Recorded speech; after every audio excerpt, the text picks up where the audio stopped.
Hi, I'm Clara, and today's story will take you on a journey of betrayal and sweet revenge. The words come out steady, but the memory behind them is jagged, like glass underfoot. My father had always been the quiet kind of man who made room for other people's voices.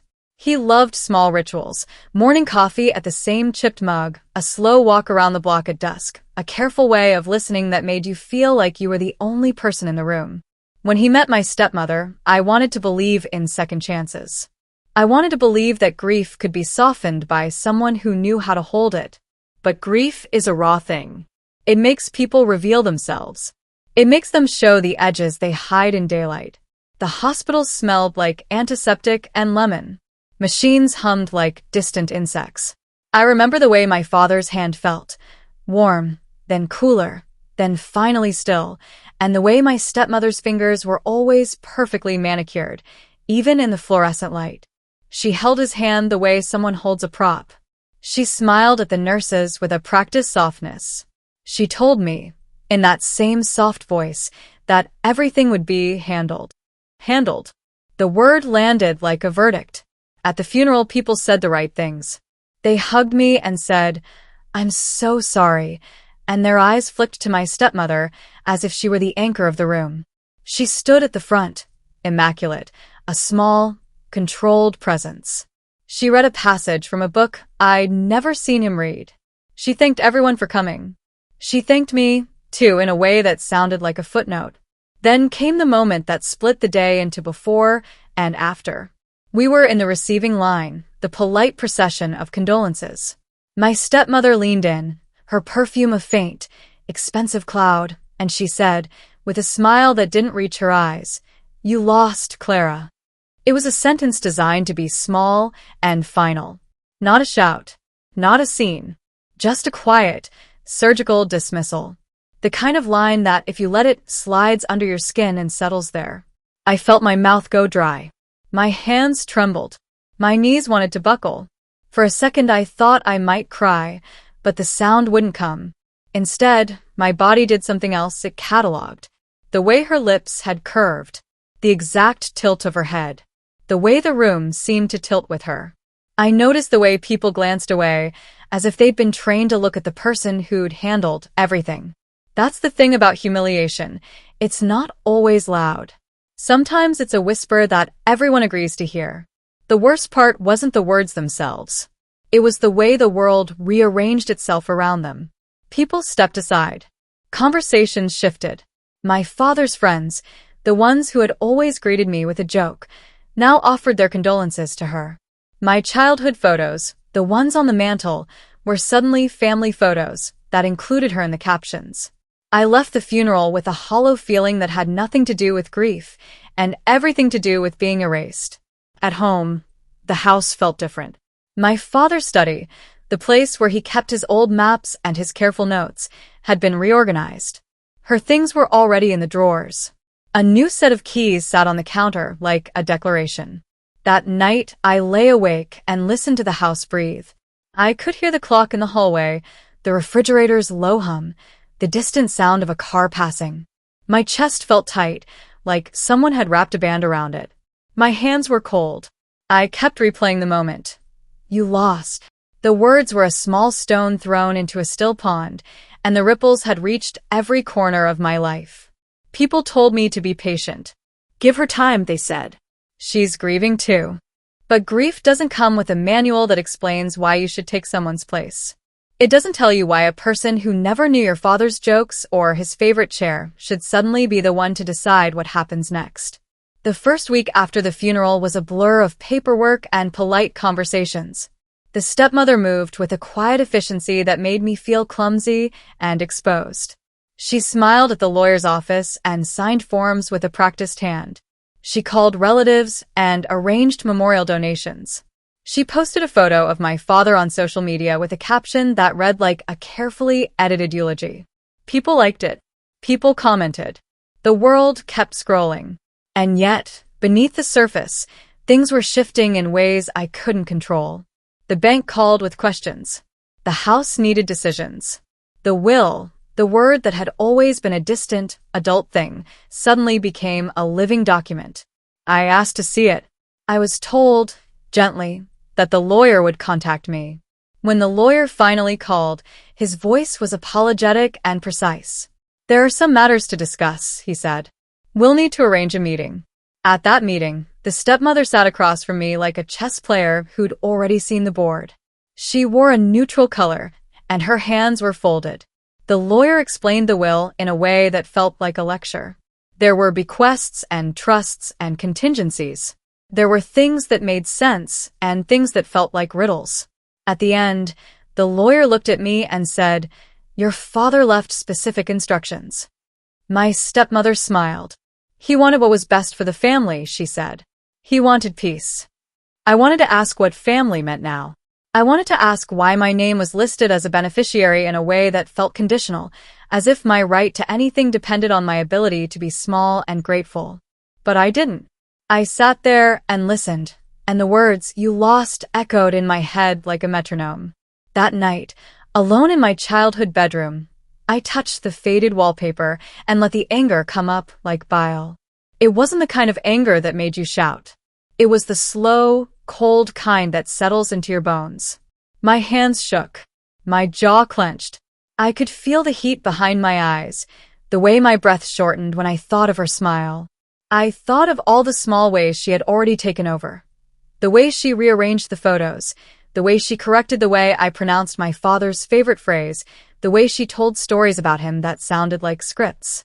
Each small thing was a stitch in a larger pattern, a pattern that said I was replaceable. And in that quiet, furious hour, something else happened. The humiliation that had felt like a trap began to harden into resolve. If she wanted to make this a game of erasure, then I would learn the rules. If she wanted to win by making everyone look away, I would find a way to make them look back. I didn't know how yet. I only knew one thing with absolute clarity. I would not let a single sentence, "You lost," be the last word on my life. The weeks after the funeral were a slow, grinding test. The stepmother's smile became a constant presence, a polished mask that never slipped. She was everywhere. At the bank, at the lawyer's office, at the neighborhood association meetings. She had a way of speaking that made people lean in, as if she were offering them a secret. She used phrases like, "for the good of the family," and "we must be practical," and those phrases became a kind of armor. At first, I tried to be reasonable. I asked questions about the estate. I asked about the house, the accounts, the small things that mattered to me. My father's watch, the letters he'd written. Each time, her answers were measured and vague. "We'll see," she would say. "We'll make sure everything is handled." But the handling had a pattern. Items I'd grown up with were cataloged and moved. Friends who used to call me directly now called her. Invitations to events came addressed to both of us, but the RSVP always went through her. The house, which had been my father's sanctuary, started to feel like a stage where she performed the role of grieving partner. There were moments that felt like tests. At a small family dinner, she corrected a story I told about my father's childhood. "He never did that," she said, with a smile that suggested I was misremembering. The room laughed politely. I felt my face go hot. I wanted to argue, to insist on the truth, but the words lodged in my throat. People didn't want to be in the middle of a family argument. They wanted to be comfortable. Then came the reading of the will, the moment everyone had been waiting for. The lawyer's office smelled of paper and coffee. The room was small, and the chairs were arranged in a way that made the conversation feel like a performance. My stepmother sat at the head of the table, her posture immaculate. She had a folder in front of her and a pen poised like a conductor's baton. When the lawyer read the will, the words were clinical and precise. There were trusts and contingencies, guardianships and bequests. My name was there, but the way it was written felt conditional. There were clauses that required certain actions, certain behaviors, certain cooperation with the executor. The lawyer explained them with a calm voice, but his eyes flicked to my stepmother in a way that made me uneasy.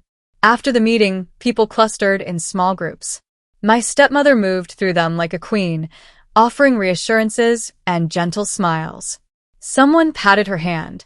Someone else told her she'd done a wonderful job. I stood to the side, feeling like a ghost in my own life. The weeks that followed were worse. She began to make decisions that affected my life without consulting me. She sold a car that had been my father's. She donated items from the house to charity without asking. She told relatives that certain heirlooms had been promised to her family. Each action was small on its own, but together they formed a pattern of erasure.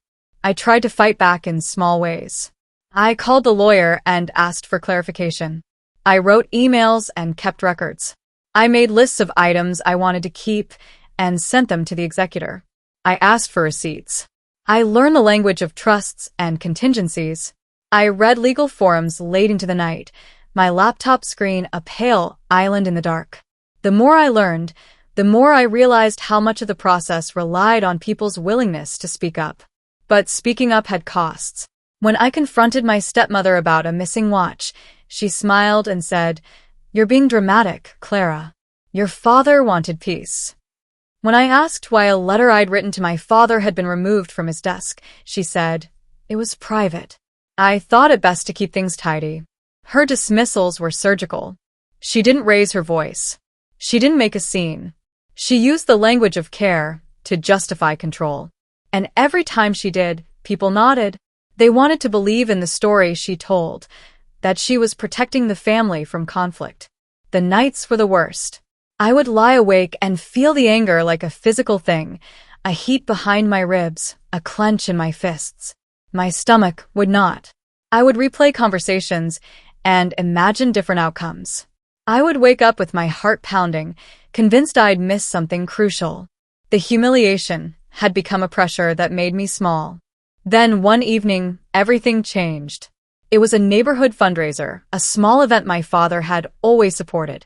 I went because I wanted to honor him, to be in a place that felt familiar. The hall was warm and crowded.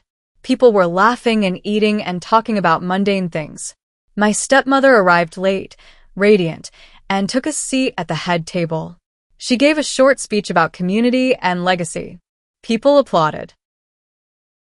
After the speech, a woman I'd known since childhood, Mrs. Alvarez, who had been a friend of my father's for decades, came up to me. Her eyes were wet. "I'm so sorry," she said. I didn't know how to say it in front of her. "What do you mean?" I asked. She lowered her voice.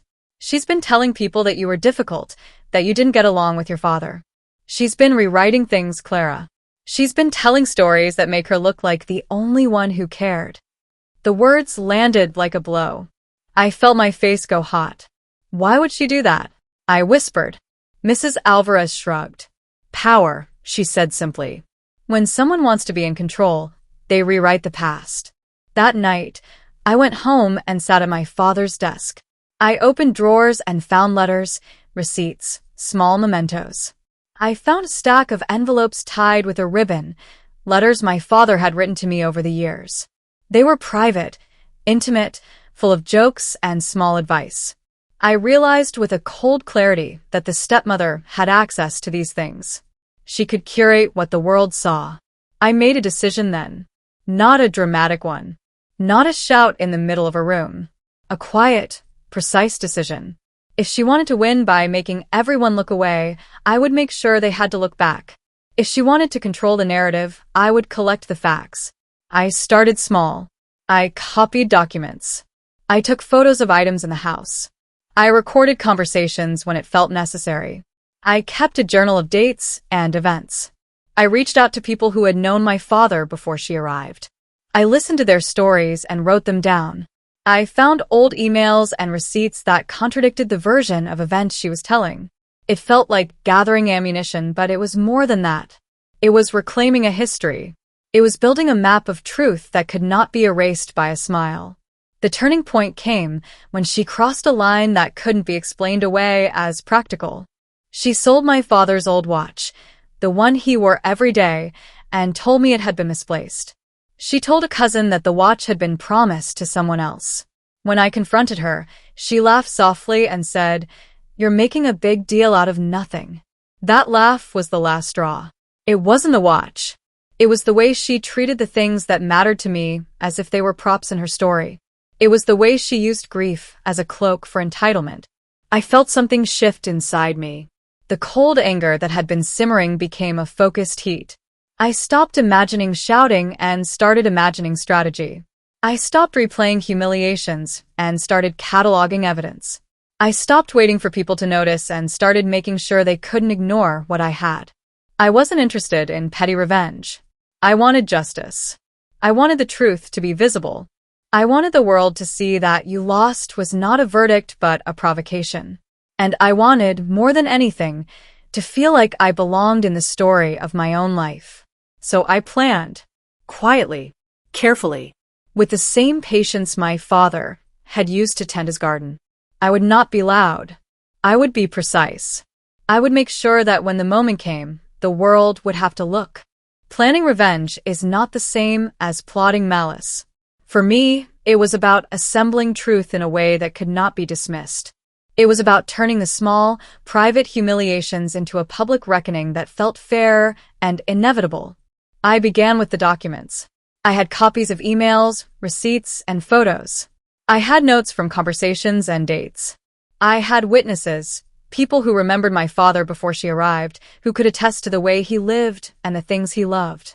I reached out to them quietly, over coffee or in phone calls, and asked for their memories.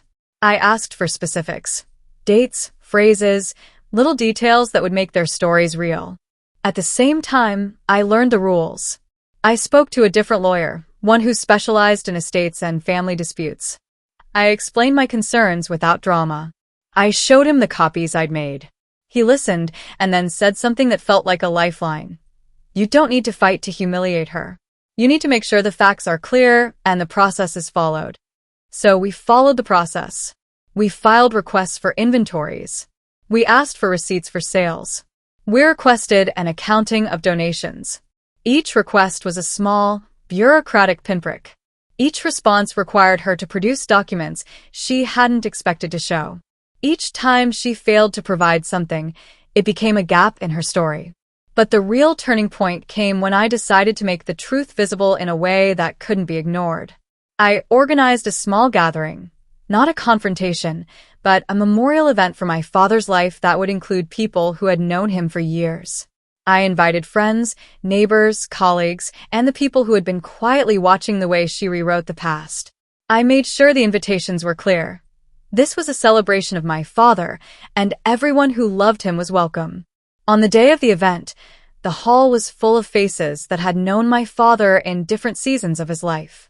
There were old colleagues who told stories about his stubborn kindness, neighbors who remembered his late-night walks, and friends who laughed at the same jokes he used to tell. I had arranged for a small display, photos, letters, and objects that mattered to him. I had copies of the letters he'd written to me, placed carefully in a glass case. I had the watch, the one she'd sold, represented by a photograph and a note explaining its disappearance. She arrived, of course, with her practiced smile. She took her seat at the head table and gave a short speech about legacy. People clapped politely. But then the stories began. One by one, people stood and told the truth about my father, not the curated version she'd been selling, but the messy, human, beautiful truth. They spoke of his jokes, his stubbornness, his small acts of kindness. They read passages from letters he'd written. They told stories that included me, that acknowledged my place in his life. I watched her face as the room filled with memories that didn't include her. At first she smiled, the way someone smiles when they think they're still in control. Then her smile faltered. Then it disappeared. After the speeches, I asked for a moment to speak. My voice was steady, but my hands trembled. I didn't shout. I didn't accuse. I told the room about the watch, about the letters, about the small things that had been taken or rewritten. I showed the copies I'd made. I read a passage from one of my father's letters, a line about how he loved the way I laughed at the wrong moments. The room was quiet. Then I did something I hadn't planned to do. I asked the lawyer, who'd been helping me to stand, and explain the process we'd initiated. He spoke in calm, precise terms about inventories and accounting and the legal obligations of an executor. He explained that certain actions required documentation and that failure to provide it could have consequences. The stepmother's face went pale. She tried to speak, to smooth things over with a practiced phrase about grief and misunderstanding. But the room had already shifted. People were no longer willing to look away. They asked questions. They wanted to know why certain items had been sold without notice. They wanted to know why letters had disappeared. The questions were not cruel. They were simple and direct. Her answers were thin. She offered explanations that didn't match the documents. She promised to look into things. But the seed of doubt had been planted. The polite nods and the gentle smiles that had once protected her were gone. People who had once deferred to her now looked at her with a new, wary curiosity. The moment of payoff wasn't a dramatic public shaming. It was quieter and in some ways more devastating. It was the way people stopped assuming she was the authority. It was the way relatives who had once accepted her version of events now asked for receipts. It was the way the lawyer's office began to treat requests with a new seriousness. It was the way the community, the very people who had been willing to look away, now looked back. And then, in a small, private moment, she said it again. Not to me this time, but to someone else in a tone that was meant to be casual. You lost. The words were the same, but the room had changed. They landed differently. People heard them and remembered the event. They remembered the letters. They remembered the watch. They remembered the way she had rearranged the house. I felt something loosen inside me. It wasn't triumph in the way movies show it. No gloating, no vindictive dance. It was a deep, quiet relief. The humiliation that had been a weight on my chest had been lifted, not by spectacle, but by truth. The revenge I'd wanted had nothing to do with cruelty. It had to do with restoration, restoring my father's story, restoring my place in it, restoring the facts so that no one could rewrite them with a smile. In the weeks that followed, the legal process continued. There were meetings and inventories and, eventually, a settlement that required accounting and restitution for certain items. The stepmother's control loosened. She still had her life, her friends, her polished smile. But the easy authority she'd assumed was gone. People treated her with the same polite distance they'd once reserved for me. What surprised me most was not the legal victory. It was the way my own body changed. The nights of tightness and sleeplessness eased. I slept through the night without waking in a panic. I could walk into my father's study and touch the desk without feeling like an intruder. I could tell his stories without apologizing for my place in them. Revenge, I learned, is not always about making someone suffer. Sometimes it's about making sure the truth is visible and letting the world decide. Sometimes it's about refusing to be erased. A few months later, at a small family gathering, someone raised a glass to my father. My stepmother was there, quiet. She didn't say anything to me. She didn't need to. The room had already said what mattered. I stood and raised my glass too. I felt the warmth of the drink in my hand and the warmth of the room. I felt, finally, like I belonged. Justice isn't always loud. Sometimes it's quiet, careful, and inevitable. If someone tells you you lost, remember, losing only matters if you let it be the last word. If this story gave you chills, smash that like button and tell us in the comments, what's the most satisfying revenge you've ever witnessed? And, of course, subscribe for more stories like this. I'm Clara. Thanks for listening.